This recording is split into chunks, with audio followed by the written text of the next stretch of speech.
third season of the now Lead Your Life with Debbie Heiser podcast.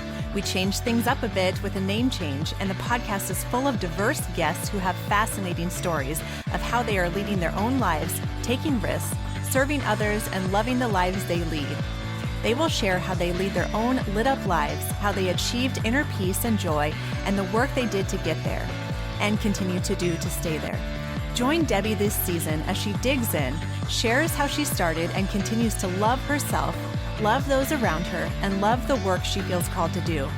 This season, you will hear some real and deep areas of Debbie's life as she shares the work she has done and continues to do to lead her own life in the hopes that through her experiences, you might be able to move into a more lit up life yourself.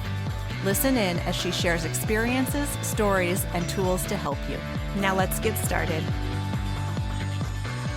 Hey there, welcome back to another episode of Lead Your Life with Debbie Heiser. And I am super excited to be here with my friend Brian. And I just love telling this story about how we met. I don't know why, but I just love it. And I think part of it is, Brian, is that I met you at a time in my life when I was kind of emerging from some things in my past, divorce, all of these things. And I am spontaneous, but I hadn't been for so long. And so it was like the spontaneous combustion that happened and then like the spontaneity that happened afterwards. Mm-hmm. But Brian and I met in the airport in San Diego. Gosh, when was that? Like 2019? 2019 is right before November, something like that. Yeah, I want to say it was November. I was there for a conference and I had gotten moved actually to a different flight. And so I don't know a stranger and I'm sitting there and there were a couple of people next to me kind of talking about things. And Brian comes up and starts talking to them and about somebody in his life that's a therapist. And I'm like, oh, I have one of those people too, my best friend. And we just hit it off and started having this conversation. We said goodbye, nice to meet you, kind of one of those things that happen in an airport. And then we got in line and we were right next to each other as far as our numbers on Southwest. It's Southwest, yeah, next. Yeah. Stranger. Yeah, it was pretty amazing. And then we've just kind of kept in contact through social media. And I went in and saw him. He is an actor and was part of the cast. And I'm not going to ruin his introduction here. I'll let him do all of that. But I went to the show and sat on like row 3 or 4, I can't remember, and was just blown away by the performance. And then I came back and went a couple hours later, and it was just fantastic. And I can't wait to see you again. And I know that's getting ready to start up again. So I'm going to turn it over to Brian and let him introduce himself. And then we're going to talk about like what you do and why you do it. All right. Give us your history. Well, hello, everybody. Everybody. My name is Brian Golub. I am an actor here in New York City. I've been living here for 23 years, which is insane because I'm 46 next week. So half my life I've been in New York City, which is insane to me. When's your birthday? September 18th. Okay, Virgo. I'm writing that down. Happy birthday month. Thank you. I am a musical theater actor mostly. I'm currently just about to start back on the national tour of Jesus Christ Superstar, which we were on for 6 months and then the world shut down. I don't know if you heard about that or not, but it did. And we're going back to work finally 18 months after not having a job with theater, not having a theater job. We are going back to work and I'm doing that show again for another year, traveling around the country, 29 cities in the next year that I know of at least, probably more. I am currently in my apartment here in New York City. I'm also a massage therapist, reiki healer, body work, what else do I do? Yoga teacher. I'm a death doula, a lot of things that we'll talk about that later, but I'm also doing that as well in my career. So I have this acting side and this holistic side that keeps me very, very balanced, hopefully. And that's kind of me in a nutshell. I'm originally from Arizona and I have been here forever and my whole family's out there. So do you want to know more about me? We'll talk more. Yeah, I want to know. I'm sure everybody does. We want to know everything. But I'm really intrigued. I didn't know you were a death doula. I just got that March. I'm looking at my certificate. March of this year. I just decided to do that. I bet you're fantastic at that. Yeah, I've worked with a couple people so far, but it's it's a process when people need you and when it's going to happen. But it's something that actually. Speaking of calling, something that was like I heard about and I was like, that feels like something I need to do.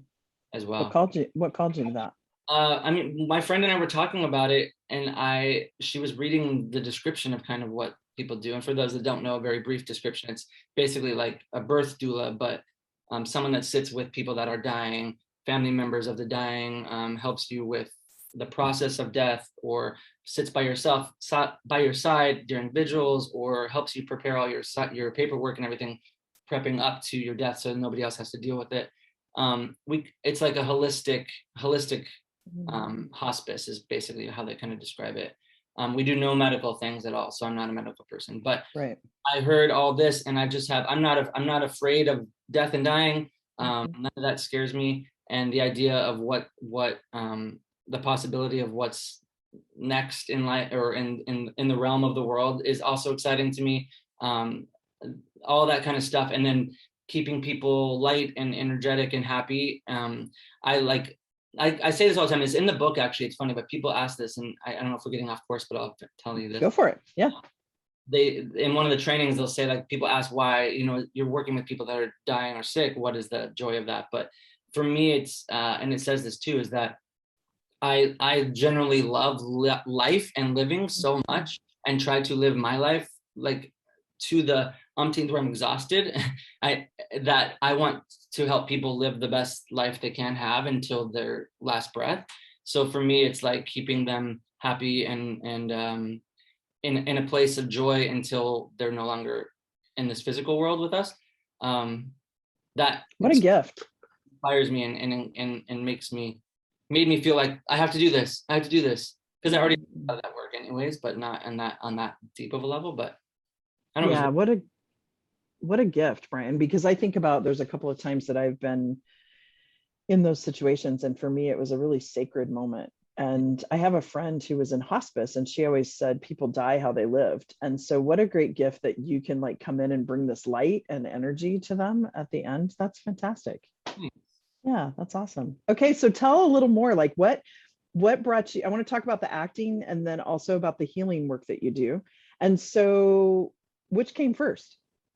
So the acting, I have a sparkly drink that's bubbling. It's making a lot of noise. I don't want the acting, I've been doing acting since I played Charlotte. I did not play Charlotte. I played Wilbur in Charlotte's Web when I was a child, and third grade or something. I don't remember, younger than that. And from that point on, I've just done professional theater through my whole life. I went to school for a degree in opera and vocal performance, a bachelor's of music, and I moved to New York right away. And I've just been performing, doing film and TV and commercial work and print work and off Broadway and concerts and albums and tours and international tours, everything for the last 23 years. But I love the spotlight. Yeah. I also love just like the joy that it brings to people. I love, like, when you go to the theater, people generally, unless it's a sad show, but even if it's a sad show, people are like feel moved and they feel cathartic, or they feel like something's happened to them energetically, spiritually, emotionally, whatever way it is, they still feel like they were given something. And I really enjoy the idea of giving what I guess would be, some people would say, is a gift to other people to help them through their 2 hours, take them out of their real world for a minute and like let them be somewhere else. And that fuels me to do it for somebody else, to make them feel that way. But and plus, I just love singing. I sing all the time. People tell me to shut up quite often because I can't. I call it singing Tourette's, because I literally just be hi, and I'm like, that needs to stop. And people are like, do you ever shut up? And I'm like, no, I do not. But love me or hate me, I don't know. I don't care. Either way, I'm not gonna stop. I love it. I've been following you a little bit on social media, and I've seen like your TikTok videos and some of them that, yeah, you're doing the sing-alongs. That's awesome. That's with it. But I did that, and then I've been doing that, my whole life, truly. And I then, excuse me, I went on a yoga retreat in 2000, whatever 9 years ago was, and I was in Africa, and I got a Reiki session done on me, and I really, really enjoyed it. And I decided I wanted to see what that was about, because I was already teaching yoga at this point, and people kind of had told me I have magical hands, like my touch is magical, and like whatever that might be, my energy. And so I got a session, and then I decided to get certified, basically an attunement is what they're called, for the first Reiki 1 and 2, because my best friend, Stacy, her daughter was born with half a heart. And we decided we wanted to do Reiki on her child, on her open heart. So she had 3 open heart surgeries before she was 4 years old. And Wow. her first one was at 19 hours old, and the second one was like at 4 months old, and the third one was at 4 years old. So we decided throughout the time, I went and got my 3rd degree, which is like a master Reiki attunement, to do that. So my energy healing started happening because we wanted to work on her daughter. And in that time, I worked on some other kids in the hospital that were friends with her daughter, which her name is Zoe. And I started to kind of just work on some people. And then that's been about 7, I keep looking at my certificates, 7 or 8 years. I started my Reiki practice about 8 years ago, I guess. And that turned into my yoga was 11 years ago, then Reiki, and then body work, massages happened about 2 years ago. I started doing that, which then created this business, which we can later, but. Well, let's talk about that, because in the theater business, as we all know, the world changed in 2020, and your life stopped as you knew it. You were traveling, and all of a sudden it came to a direct halt. Yeah. And you pivoted pretty nicely, actually. Thank you. And tell me, like, because I know for a little while you traveled. I think you were in Nashville for a little bit. Yeah. And so kind of tell us a little bit about that journey and what made you decide to go back into, and I don't know if back into really is the right word, Brian, because I think once you're a healer, you're always a healer, but like practicing that. Yeah. Sure. So when the world ended in March, our tour was done for a while. And so I went to Nashville with a friend of mine, one of my other best friends. We went down there for 3.5 months, just chilled out, tried to get out of New York City. And then we went to Michigan. So I was out of Northern Michigan. I was out of New York for about 5 months, surviving solely on unemployment, which thankfully they allowed for us for extended periods of time, because we literally didn't have the job or an opportunity to even have a job. Right. Well, because the whole industry shut down. Literally, the whole industry is shut down. Broadway still isn't open until September 14th. Most of the shows. There's a couple of shows that open. So March 12th or 13th was when it shut down. So literally 18 months. There's not been a situation. It's been insane. I say that to say that because some people were like, oh, well, can't you just get another job? And we're like, okay, but if you're a lawyer and then they shut down all law places, you can, but I know so many people that pivoted and went to school, or they're trying new things, but you could go wait tables or do something, but you can't just change your career specifically this quick, unless you have other skills, which thankfully I've kind of been working on over the years. So I decided when I got back, in a weird turn of events, my roommate decided to move out, and I had an open space in my house, because I have a 2-bedroom. And I was like, well, what if I just start this business idea? I do yoga. I've been teaching that for 11 years. I do Reiki. I do massage. And I was like, well, I guess I could just combine all those 3 things together. And I talked to some friends and said, would you go to a session where it's like yoga, stretching, then body work, and then Reiki in the same time? And can we figure this out? And my friends were like, yeah, why not? And I was like, all right. And first I did it in my living room for a little bit. So the name had come around. So it's Uncle Brian Wellness is the name of my business. And that name started basically because of all the work I'd done in the hospital with my best friends. Yeah. I'm her uncle, not blood, but whatever. I'm her uncle. And I would go in and out, and all the nurses would start saying like, oh, Uncle Brian. They'd be calling me Uncle Brian. And then my friend Stacy's, all her friends would be like seeing all the pictures. Oh, we need an Uncle Brian in our life. We need an Uncle Brian.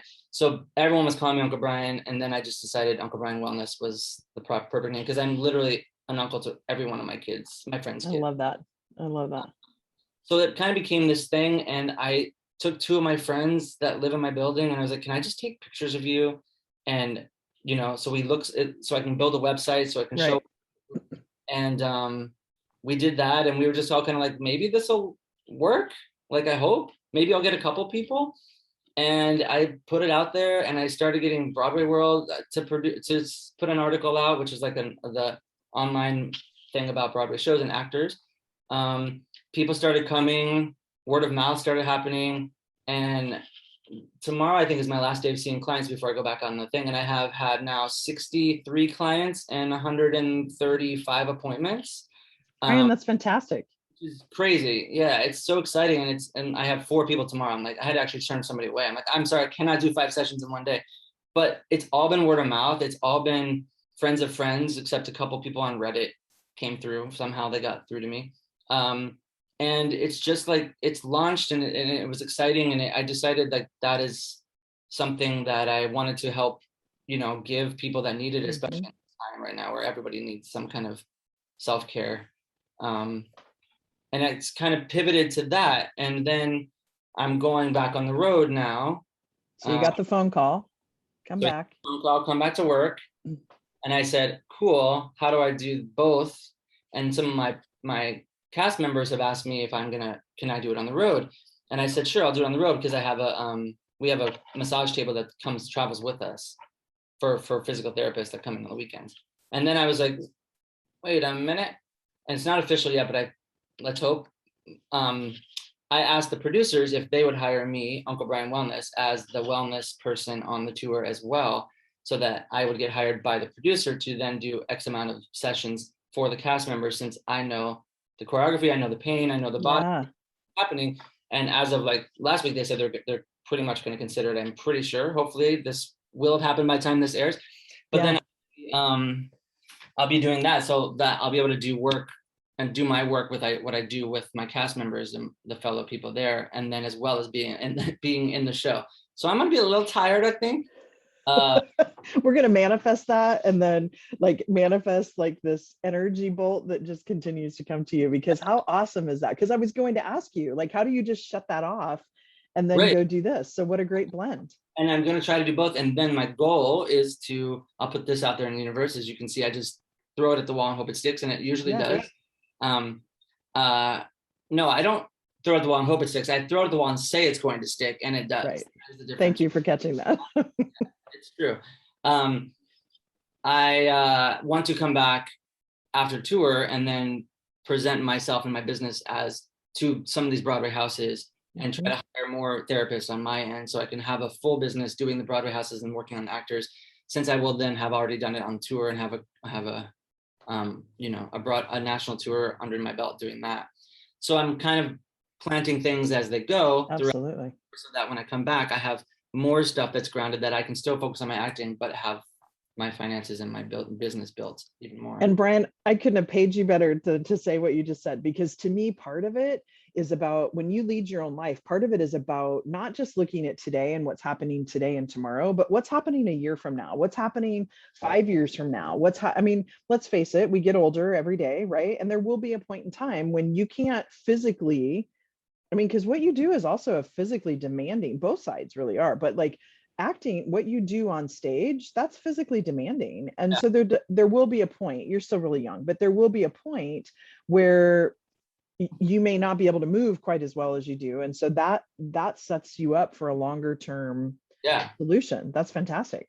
We're already getting there. My body hurts already. I haven't even started rehearsals yet. I think the thing is with my business, as my acting business, because that is a business in itself. It is right. Business. We are so used to thinking ahead, like what's next, even when you have a job, even if it's a year-long job like my tour, or if it's 4 weeks, because some of these regional jobs that you get at a theater in Spokane or a theater in Indiana, or wherever you might be, could be 4 to 5 weeks. So you have a job, but you always are having to think, what's the next job? And how do I make myself better while I'm in the middle of a job and still keep myself presenting to people that hire me for jobs, and keep my body up and my mind up and my skill up, so that I can have another job. And you're working on getting another job while you're doing that current job. It is exhausting. That's what actors, it's like you never end trying to get a job. You're even if you're on Broadway, people are always looking for other jobs. So it's one of those businesses, I think, that kind of trains you to just keep looking ahead. And if you don't, then you just kind of get stuck. So. And Brian, is that part of, I should ask the question instead of assuming, but I'm going to assume anyway. Is that part of what drew you to yoga? Because for me, yoga is really grounding. And I could imagine being an actor and having all of that, I don't want to say chaos energy. That's not really the type of energy, but it's a high vibrational energy, and that constant, maybe stress of thinking about what's always coming next, and having that just become ingrained in you, I guess, as part of a thread. Like, Yeah. what do you do to it? Well, I asked that, like, is yoga part of then what helped ground you? And is that, and then what else do you do to ground yourself? Let's just ask that. Yeah, absolutely. I had taken yoga for about 4 years before I decided to start teaching it. So I've been doing yoga for about 15 years now, actively as a practice. And that's exactly right. I think our business, my acting business world, is so chaotic, and that's a great word. It is not any other word but that, really. That the yoga and the meditation part of that did really, like, gave me a spot and a place to go to every week, or however often I went, to just like let that all go and release. And as hard as that is, and it sounds easier to say than it is to do, but I started to see my kind of calmness that would come through, or any anxieties or stuff about that would happen, at least while I was in the practice. Right, the minute you leave the door, you can still go back to world. They call it a practice for a reason.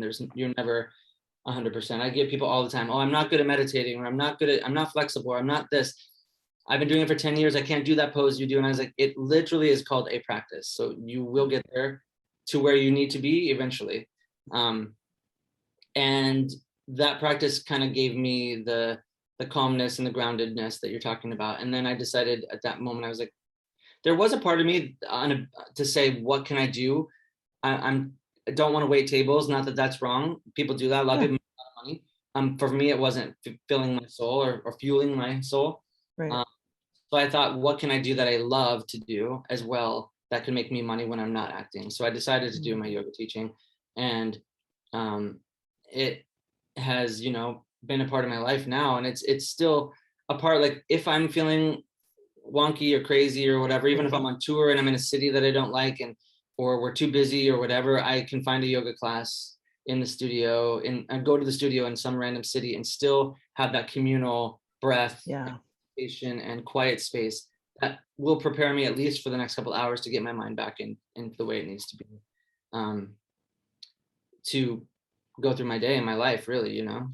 Yeah, there's a beautiful thing about yoga practice. And for those of you listening or watching, if you haven't tried a yoga class, try it. I remember the first time I have had some phenomenal yoga instructors in Kansas City, Star and Marty, and they always did a free Thanksgiving and free New Year's Day yoga class. And so I always take my family, right? And my son, who at that time was in high school, Mr. Macho football player, right? And we get in there, and it's Ashtanga yoga.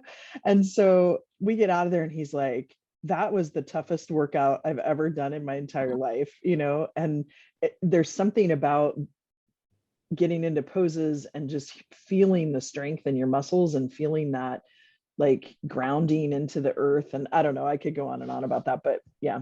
No, it really is. It's such an accomplishment too. And people that lift weights and then they come in there, they're like, I didn't know I could do that part of that, or or I'm bad at that. But then they get it the next week. It's like not adding 5 pounds. You're like, great, I got 5 pounds. It's like you see your progress work over time, and you're really kind of cool. Yeah, it is. Well, and let me ask too, Brian, because I know, like, when I look at you, and I think part of that soul connection for you and I is that we're both healers in a different way. And I look at even your acting as a healing, like you said, kind of pulling people out of their day to day and being able to feel something. Because I'm a firm believer we live in a world where the longest trip is from their head to their heart. And so many people shield their heart these days, where what you do touches people's hearts, right? And so I look at that too in a healing perspective. And being on the road and being on tour, there are challenges that come with that. So I'd really like to talk about, like, what are some of the challenges, and how do you help yourself maneuver through some of those? And then what lights you up about it? So let's start with the challenges and end with the positive part of it. So the challenges of being on the road, sure. The challenges are every week we go to a new city a lot of times. I mean, we do have some places where we're there for 2 or 3 weeks, or a month sometimes, which is lucky. But most of the places we're doing 1 week sit downs. So you travel. Every Monday is our day off, but that's actually our travel day. So and it takes 10 hours to get from A to B sometimes. And so that day off is challenging in itself, because you're with the same people, and then you have to travel on a bus or a plane, and then you get to your place, and then so it's a new hotel room every week. It's a new city every week. Luckily, I've been touring for the last 7 years off and on, not off and on, 7 years of 4 different tours. And so I've gotten sometimes to these cities where I'm like, oh, I know where the CVS is. Oh, I know where I need to go for the pharmacist there. I know this massage person here. I know this yoga studio here, right? So I start to like get to live in these cities for a week, and then I revisit them. So it's a little less stressful. But the challenges are a new place every week, a new allergy every week. Sure. That's for singers, it's really difficult. A new climate. You can go from winter to summer sometimes, like a different, depending where we are in the city. I mean, in the country. We have 62 people, I think, that travel with Superstar.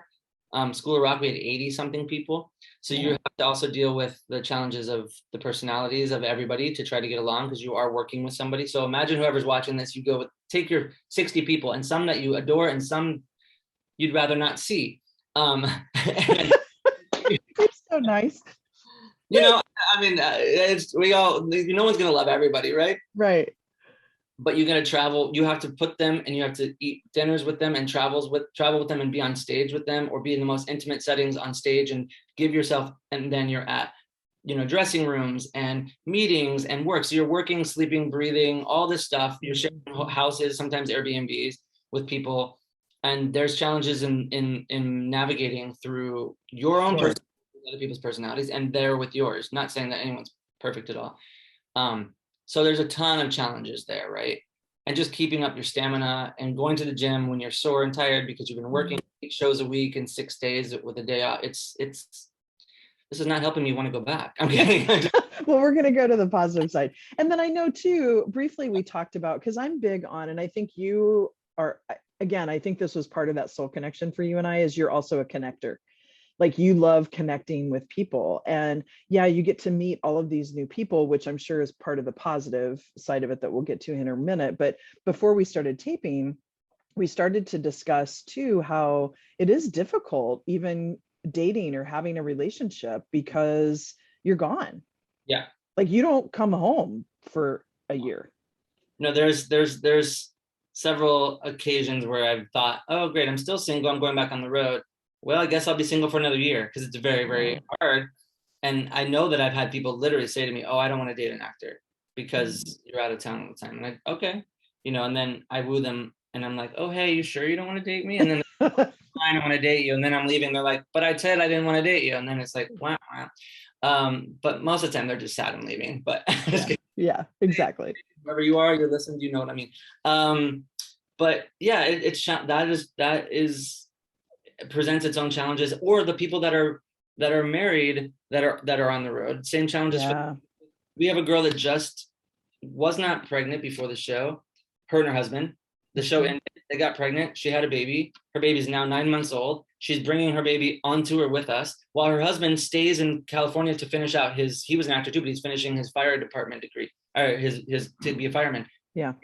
So now she has a challenge with a newborn and a nanny, and her husband's gone. Like, so no matter what you're in relationship, if you are in something or not, there's always something that you can figure out how to get through, but there's always some kind of challenge to it, Yeah, it's interesting that you say that. I just watched the documentary on Netflix about Pink, and who I adore, by the way. And if I do, if you know where she's going, I'll meet you there. We'll go see Pink. Okay, we're gonna do that, because that's on my list, is go to a concert at first. But she talks about raising her kids on the road, and it's a really well done documentary. So you make me think of that. But so now think of, like, what lights you up? Why do you do it? Right? Because you're closing up your apartment right now, getting ready to go back to rehearsals and getting ready to go on the road. Yeah. So why do you do it? Partially, I like you said, I'm an extrovert. Like, if you put the definition up, my face should be next to it. Like, my friends know that.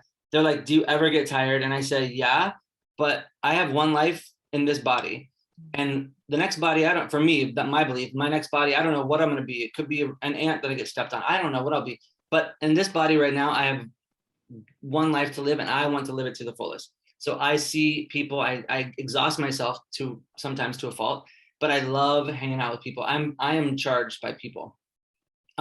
Which is good for me, because in the theater and the world, like especially on tour, we are surrounded by your people. So you do have people in random cities or not. Then you get to meet people like you, like really cool people you connect with, that you're like, oh, you're a different human that I never would have met if I didn't have this job, that we connect on a certain level, you know. Or you go on dates with people and you're like, this is really cool, this isn't going to go anywhere, but like we found each other as a person. That's really fun. And then you get to go around and there's 3,000 people a night cheering for you, right? Like 2,000 to 3,000 depending where you're staying, playing. And that's magic in itself. Even if you take away, like, there's no vanity behind that or no ego behind that. If you're just standing on stage, and Ellen DeGeneres made some joke about that. Like, I know her name is controversial right now, but walking out on stage, walking out for her show and people cheer for her, and she's like, y'all should try to just go to work someday where everyone cheers for you when you walk. And it is like, it's a really cool, validating, beautiful moment to have, knowing that what you're doing for work is changing people, is making them where they can't hold it together but scream and stand and want your autograph and want pictures of you. And that doesn't come from like a look at me, I'm a star. It comes from just like, my job matters to these people, and I get to go around the country and the world. I traveled to South Korea. I toured South Korea for 7 months doing a show. So I got to experience another side of the whole world that I never would have gone to if I didn't have this job. So that kind of stuff lights me up. The touring is exhausting and it's tiring, but I love to travel. Like, it fuels me. And so all of that together is like what I think, to use that term, that lights me up. That's what makes me do what I do and continue to do what I do. Because there's been moments even through this pandemic, I've stayed at home for the last month, and I was like feeling down, like, oh, I got to get out of here. I got to do something. And I got on a plane 2 days ago for a 3-day weekend, and I was like, this is where I belong. I know it's tired of the morning and I'm exhausted, but this is what I do. And then I came home and I was like, I've only been home 24 hours. I got to get out of here. You know, like, I literally can't stay and sit still. And people make fun of me all the time. Like, where are you going now? What are you doing now? Who are you seeing now?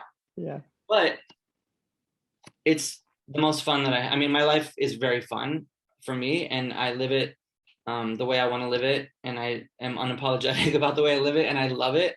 And my work is really fun, and it's really cool on my acting level. And then it's really cool on my holistic level, that I get to help people live their best lives and help them get things, you know? Absolutely. Well, and I look at it too, Brian, I keep finding these things as to why our souls connected the way they did, because people say to me all the time, oh, you're so busy, you're traveling so much. I'm like, no, I have a full life and I love it. Yeah. And so as kind of a close and wrap up, the last question that I want to ask you is, if you could give advice to anyone listening to this or watching this that feels like they're stuck, they're in this life that maybe they felt like was what they were supposed to do. And I think back to the Midwest, because that's where I'm from Kansas City, where, you know, the thing was, you graduated high school, you went to college, you got married, you had children, you got a good job, you lived for the weekends. And I'm here to tell you, living for the weekends is just ridiculous. It's free. Now, that's just my personal opinion, but it is ridiculous. And you too. But so if you had one piece of advice to give somebody, what, other than just step out and go do it, what would you say to them? How long do you have for this answer? I'm kidding. You go for it. You know, I think is to just, I guess, to break it down the best is just like to live fearlessly, to live without question, to live authentically what you want to do instead of what you think you are doing for somebody else or what you think you should be doing. Like you said, I mean, I'm from Arizona, right? Southwest, conservative state. I'm a gay man that decided to move 2,500 miles across the country in a U-Haul to pursue my dream. And I know a lot of people that stayed back in Arizona that also had dreams that I had, that is perfect. They're perfectly happy. And there's no comparison of what I did versus they did. So please, if you're listening, that's not what I mean. But I was, you know, I believed I should stay, I should work, or didn't believe, but I was told, not by my family. My family's very supportive, but societally, raise family, get married, do this and this. And I was like, okay, what I'll do. And then I'm like, wait a minute, that doesn't line up for me. I want to do what I want to do. And, you know, everyone's question is, but aren't you scared? Like, wasn't it scary? And I'm like, I mean, yeah, the unknown, the uncomfortable, being uncomfortable is what pushes you forward. Like, not knowing is what fuels me. That's the other thing. I'm like, jump off and see where you land. I teach that in my yoga classes, in my bios and my yoga classes is like, I teach, my motto, I'll show you. Okay, do. This is what it is. I just found it. But this is on my, can you see it? Yeah, that's on my, my Leap.Play.Love is like how this is exactly what I live by, and this is exactly what I would say, the one word of advice, which I didn't plan on this. It just happened to remember that. And when you said that, it kicked in. Like the idea of jump, leap, figure it out. Who knows if it's going to work? But like, if you believe in it, then it will work. I'm a firm believer that thoughts are things, and things become, your reality. And just take the step, as scary as it is, and go, right? And then play is like, I tell people, fall all the time. I love when people in my yoga classes fall, because you only learn how much further you can go every time if you fall. If you don't fall, you'll never know how much further you can go and to succeed to where you want to get to, right? So like, you have to play and have so much fun. I play on the mat, I sing, I laugh. When I'm doing yoga on the stage, I'm playing. It's called a play for a reason. Like, they call it up, literally, right? We are paid to dress up, and then love is the third word that I have is I mean, I love fully try to love myself fully. That doesn't always successful for a lot of us, right? That's probably where we struggle the most. But this whole idea of that, just jump, have fun, and love, today's honestly your last day. And what we learned in this pandemic, I know it sounds so cheesy and cliche to say all that, but we truly don't know what is going to happen and when that could happen. And not to get morbid about it, but I work also in that field too. So you see people or you talk to people that is such a scary thing for them. And if you live, for me, not you, if I live with that idea, then I know that I've lived the best I can live, in the fullest I can live, and in the way that I want to, and then I won't regret anything at the end. There's things I would love. I'd love to have a relationship. I'd love to see where else I could live possibly. I'd love to be in a full-time Broadway show. I love certain things, but I don't give up until I get what I want, and I just keep knowing that it's going to happen. Is like, oh, I love that. Like, if you're gonna say one thing, Leap.Play.Love, honey, that's what it is. I love that, and I love that you have the tree of life there. Yeah, in the background. Yeah, that's like 6 times in my house. I don't know. I didn't mean to, and all of a sudden I was kept buying, and I was like, why do I have all this stuff? But I had that made specifically for me. I wondered. Yeah. I love that. I've had that motto for a while for myself, and I don't know. I think that might answer what that is, but that is, I say, let go of fear, have fun, and love what you do and love who you're with. Yeah, and if you don't mind, I'm going to name this one Leap.Play.Love. Please do. Yeah, I'm going to steal that from them. Yeah. Okay, I will. No commas. It's a period. Okay. Awesome. Well, and Brian, thank you so much for taking the time to spend with me. And if someone wants to find out more about you, follow you, maybe show up at one of your shows, where can they find out about you? So you can find out two places. BrianGolub.com, BrianGolub.com, or that's all my acting stuff. And then my wellness stuff is UncleBrianWellness.com. Perfect. And I know you're on social media and stuff too. And if you can't find him there, just look up the cast for Jesus Christ Superstar that's starting to tour again here, in the next month? I know rehearsals start. We start on Tuesday, and we open September 27th in Portland, Oregon. Oh, wow. That's quick. What is today? The second. We open in 25 days. We haven't even been in rehearsal yet. I think they're counting on muscle memory. Yeah, we had rehearsal last week, and I was like, oh, this hurts. I remember. Yeah. We rehearsed it with some friends. We were like, this is what this is. Great. That's fun. Well, I can't wait to see you back up on the stage, and I'm so excited that we got to connect this way. And for those of you listening and want to connect with me, you can go to my new website, which is www.leadyourlituplife.com. You can I know, isn't it fun? And then you can still get to me through 3V Consulting, but and check it out on social media. And thanks so much for listening, and we'll talk to you again in a couple weeks. Thanks for having me. Thanks, Brian.